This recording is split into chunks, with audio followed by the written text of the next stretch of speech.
He is a very interesting personality. He is a lecturer with Kokin Bible School in Forum. He is also an associate pastor in Kokin LCC Rahul Gasa, that's in Barkiladi. He is also a teacher, a counselor. He has so many things to his credit. Yeah. But let me not let the introduction to be watery so that you should understand who we have here in the studio. We have Pastor Philip Schutt. He is a pastor, a teacher, counselor, and author. And we shall be focusing on the role of creativity in the development of our society. So you're welcome to the studio this morning. You're welcome, sir. Thank you very much. Your hobbies are writing, music, listening to music, or singing, I don't know, but and trekking. That's so interesting. Yeah. So those are interesting hobbies indeed. How did you pick them up? Thank you very much for this opportunity. I did not just pick the hobbies. Okay. I found myself in them. I find myself doing research and writing. I find myself not just listening to music, but singing music, not just singing, playing music, because I'm into music. I draw. Yes. I trek. That was the part I was waiting for. Yes. Have you made something concrete out of it? Okay, let me talk about the hobbies yes, in general. Let me begin from that research and writing. At least I have made research and I have published some articles in some newspapers. I have a draft of about 9 books. One I'm going to release next month, October. Yes. I began to make research for over 20 years, but it's now that at least begin to bring them out. Sorry, yes, research is in what area? I'm so interested on African ethical values, evaluating them with the biblical context, and looking at the contemporary situation. Yeah. So we'll be going on a short break, perhaps maybe so that our viewer can be able to refill their cup of tea or water, whatever it is. Stay with us, we'll be back after this time out.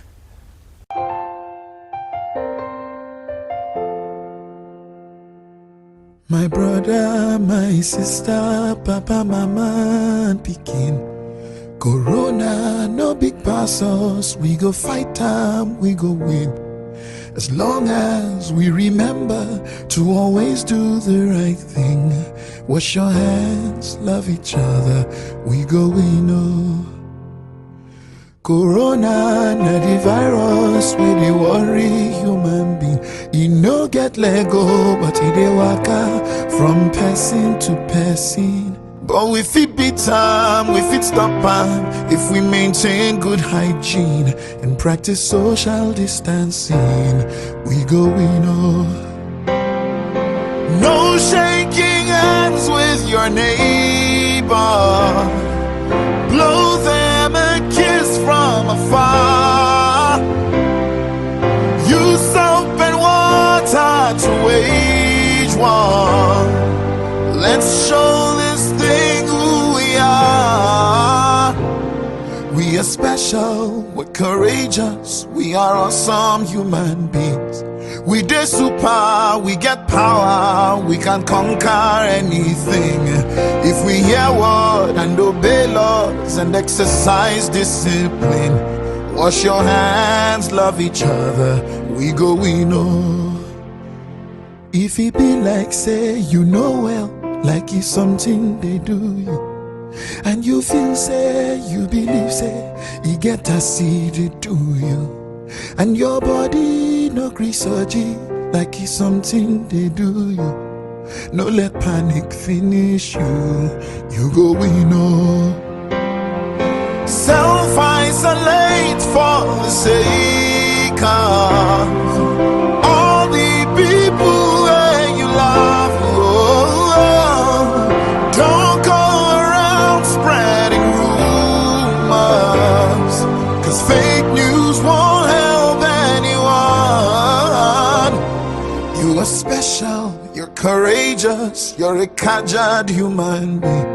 You too much, oh, you get power, you can conquer anything. Only if you hear word and obey laws and exercise discipline. Wash your hands, love one another. We go, we know. My brother, my sister, papa, mama, and Pekin.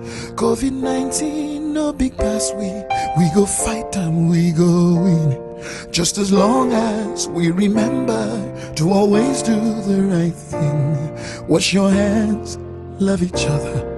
We go, we know.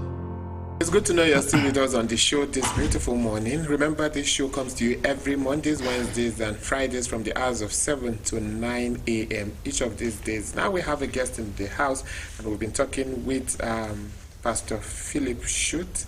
Yeah. So, apart from the books, what else again? What's the hobby pushed you into? Yeah. Yes, I do music just as I said. Back in the 80s when there was no guitars. Yes, for me, I've never seen guitar. I constructed the guitar that I play, I do the music. I tune it, not the normal way they tune guitar, because I've not seen the guitar. I tune it my own way, and I do the music. I can go on singing special numbers, whatsoever. Right now, I have 2 albums. Yeah, the first one, 1997, that's Phone Jesus. Second one, 2007, that's 10 years after. I wanted to release the third one, 2017, that was a 10 years gap. Yes, but apart from that, I've trained so many people in music. Yes, and some of them are doing very, very well in music, yes. I know David in Gombe State, and like Timothy Shooter, you know. Yes, I began to put his fingers on the guitar, and he's now a very prominent musician. That you do. Yes, I trained some choirs in music. I play different musical instruments. Once I lay my hands on the musical instrument, at least I play. But I didn't stay in the village. But those local musical instruments, yeah. like the xylophone, all these molo, yes. Let me just observe. I played. When I was at this national cement, that was at Funake local government. It's a Fulani-dominated local government. They have their own Gurumi, that of Alima Kaho. I saw someone playing, so let me see. Within a short period of time, I was playing it. And if they are doing their program, I will go there. I'll just wear my tradition, the Hausa native tradition. I'll just sit down in the midst, be playing. You don't even know that this a platoon. Yes, I play the keyboard, I play the guitar. At least I can say to professional level. When I was in school, John Hunt, he's a white man, and during his wedding, he wrote to me, he said, come and play, you'll be the one to play keyboard in my wedding. I sat down, as I see the congregation, half of the congregation, white people, I see, just like Peter in the Bible. When he was walking on the sea, he said, wow, is it me? And that's, yes. Okay, so, moving forward, one of the things that caught my attention here, which you actually mentioned, is that you are interested in African rich cultural values, yeah. which includes system of education, yeah. preparation for marriage and premarital counseling, Yep. etymology and metaphoric perception of names, as the Beroms ancient names and the likes of them. So can you actually tell us more about these African values? Yeah. Okay, I will first of all ask you, see, before the coming of the white people, yes, our ancient fathers, were they educated? Yes, that's the misconception that so many people have. That our forefathers were not educated.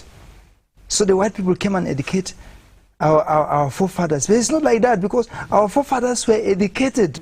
Why? Because they have different professions. And you don't just bash into a profession. You have to be educated in that profession. You have to be knowledgeable in that thing.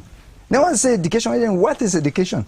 After all, in education, yes, there is a method of passing knowledge from one generation to another, and we have different types of education.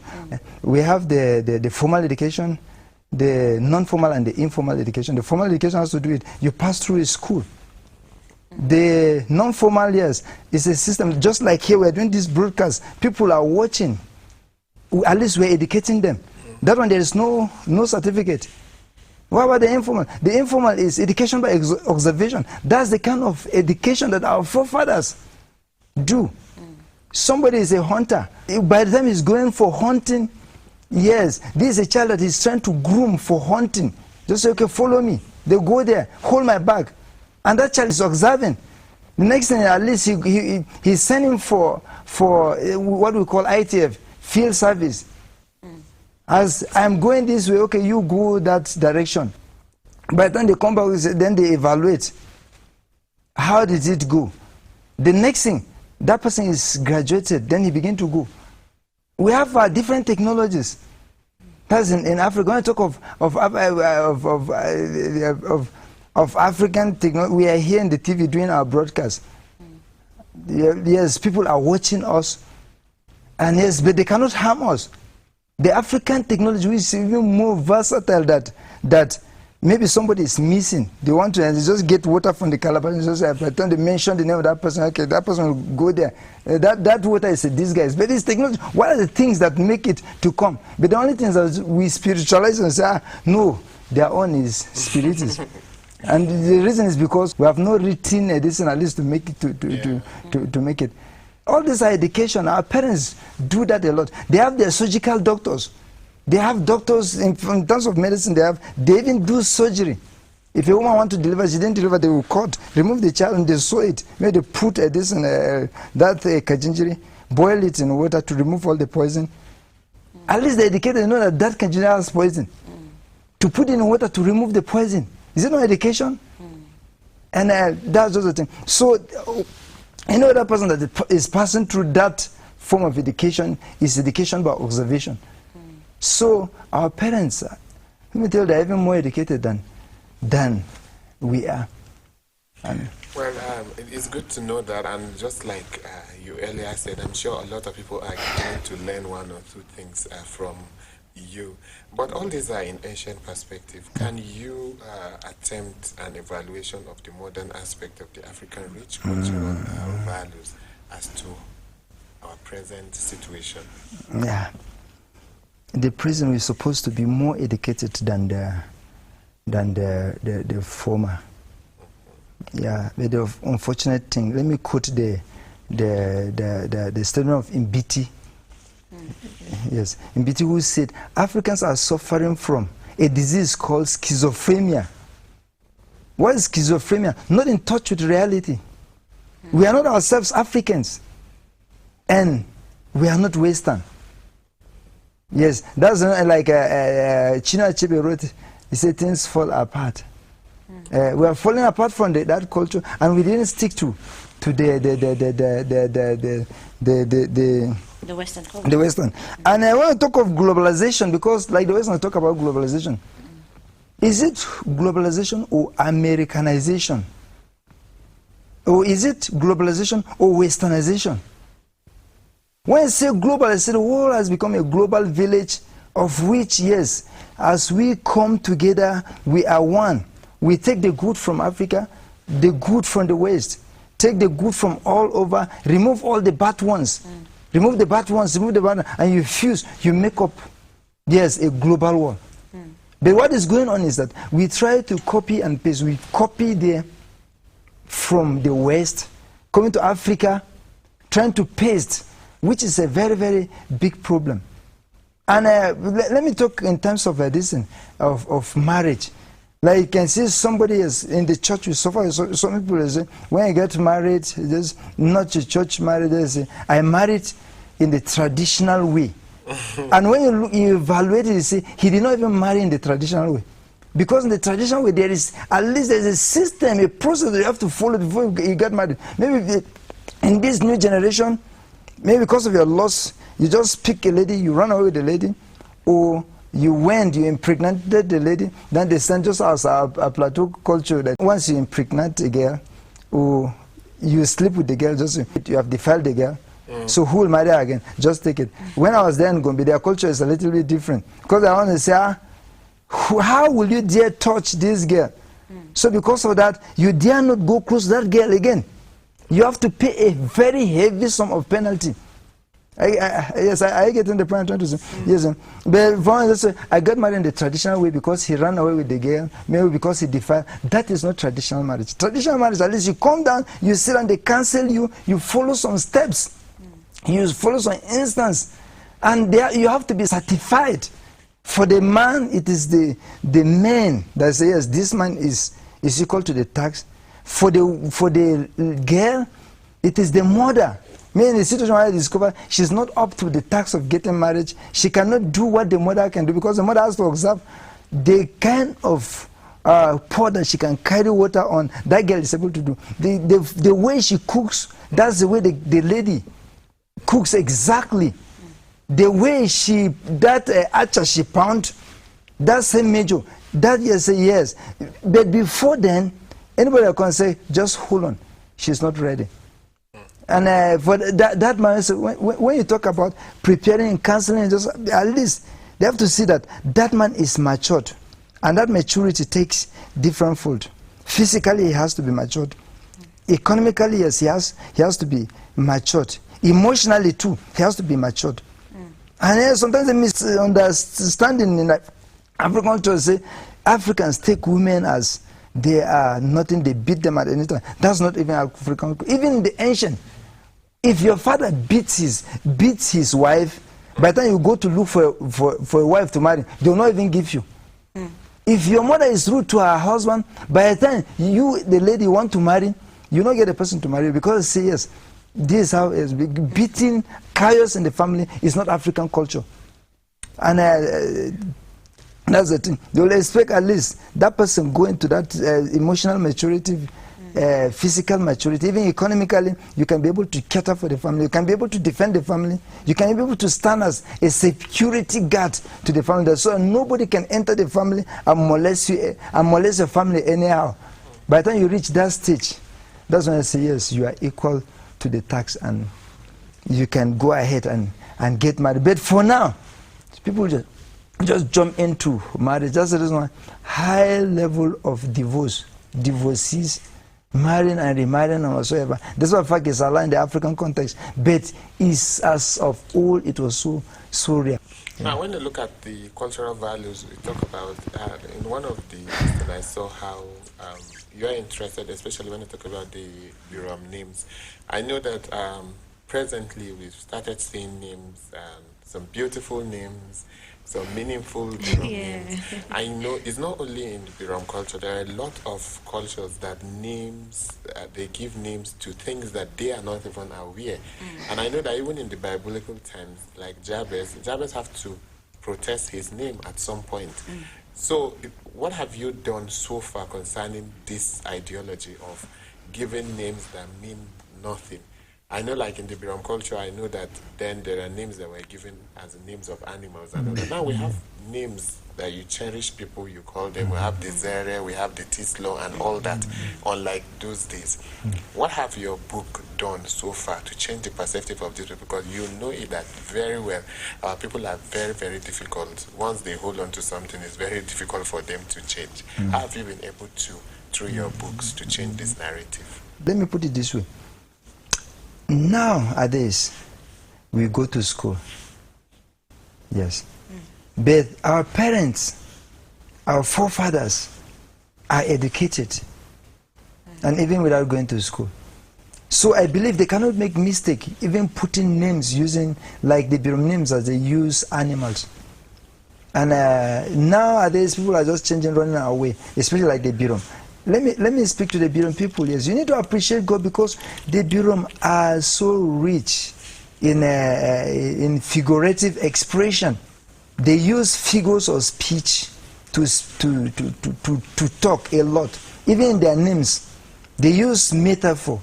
They use the name of those. There are not just animals. They use the names of plants, domestic items, animals, and some other structures. And which this is common, not just in Europe, it's common even within other continents, like America they use that, Asia they use that, and even Middle East, even in Africa. Like the name Agu, Agu is a Nigerian name, and the name of Agu is Lionstown. And all those names, Martin, Jay, Chiefins, and whatsoever, these are names of birds. Some other names like Mr. Bull, Mr. Buffalo, Mr. Stone, Mr. Shoe, Mr. Leaf. Okay, let me use the name Gang. Yes, I have them very, very plenty. Written in my book. This is the book, Beroms Names, Etymological and metaphoric perception. So, like, let me use Gyang. There is no house in Berom, no family that they don't have that name Gyang. Gyang is a very, very, very popular name. That's the reason we have people. What does it mean?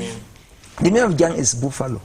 Okay. And the significance, the reason why they give that name is because the strength, the vigor, the potency. Yes, of that. And they say, okay, once you have that gang in your family, because everybody, so they will come and ask, okay, who is your gang? That means who is the strong man? Yes, who is the strong man? Who is the protector of that family? And in a situation whereby an enemy enters the house just to molest everybody in the family, Gang is yes, Gang is there. And as soon as he sees Gang, just like the Bible said, the enemy will come from one direction and flee in. How many directions? 7 directions. Say they will flee in 1,000 different directions. Because Gang is there. As he walks, they just hear the footsteps of Gang. There's a person there. That's nice. Well, you know that I really wanted us to have this discussion further, but I think it will be on another time or another day. Well, because unfortunately we have a particular gang. That one, I don't know if buffaloes are very stubborn, because we have one gang that is very stubborn, very, very stubborn. But we are trying to make him not to be stubborn. And well, that's the much we can take on the show. Really appreciate the grace of God on you and all that you do. Honestly, these are some of the things that we need around us and for us to learn. That Gang is on his own. Gang is not supposed to be stubborn. Gang is strong. He's supposed to be defender of the family. And Gang don't find trouble. This one he finds trouble. Let's not even talk about it. We'll talk about this one. Yes. We're beginning to enjoy the discussion. And then time is on our side. Well, we've been talking to Pastor Philip Schutt. He has done so much. He has been doing a great job. And we really appreciate you for finding time to be in our studio this beautiful morning. Thank you very much. Well, that's the much we can